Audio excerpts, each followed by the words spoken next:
Hi, I'm Marilyn Thomas, the Fresh and Frozen Foods Manager here at Foodsmiths. Today I will be making a caramelized onion dip for you. It is a play on the ever popular French onion soup dip. We'll start off with some sour cream, and we're just going to mix it together with some mayonnaise. Go ahead and get that creamy base. And if we can go ahead and leave the dip once it's been all made, if you can let it sit for at least an hour, it's great. Overnight, it's optimal. I'm going to put some Bragg's seasoning in there as well. Go ahead and put a little bit of hot sauce in at this point if you like things a little spicy. I'm a big fan of that. But when you're having company, sometimes it's best to just go ahead and play it a little bit safer. So now what we're going to do here, in this pan, I've browned up some onions with a little bit of butter and olive oil just to go ahead and get some color on them. We've put some thyme in there because they are an onion's best friend. Between the butter and thyme, these onions are having a great day.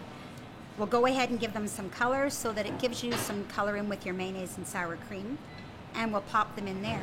Now, the trick to going ahead and making sure that this all incorporates the flavors nicely is to make sure the onions go into the mixture while they're still warm. You don't want to leave it sitting out on the counter for very long at this point. You need to let it sit and enjoy itself in the fridge. Everything will firm up. At first it looks very fluid, but it just settles ever so nicely once you get your mixture cooled down. We're going to put it onto some Gruyere toast, which are very easy to make. We're going to eat cheese. Let's go ahead and enjoy lots of it. You'll cut it on an angle. Then you'll just go ahead and pop them onto a pan, and then you would go ahead and pop them into the oven once you've put a nice amount of cheese on it. You could also go ahead and put some pepper jack cheese on here. The Gruyere I like because it's more of a traditional play on the French onion soup. This is basically what you're looking for, just a brown tinged baguette with a nice bit of golden color to it. It gives you more of a nutty flavor to the cheese. When your dip is all made and all firmed up, what you're going to do is place it into a bowl, and here you'll notice that we have some caramelized shallot. With the shallot, you're going to make sure you slice it thinly. You're going to pop it into a frying pan that has a little bit of butter and olive oil warming.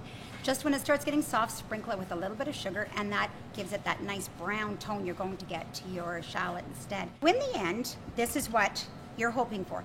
You want to be able to go ahead and have a firmer dip with the shallot.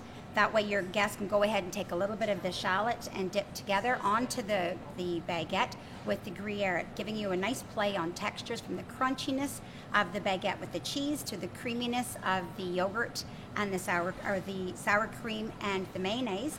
And that's a good point that I wanted to make as well too, is that you could easily go ahead and use a buffalo milk yogurt in this in place of the sour cream.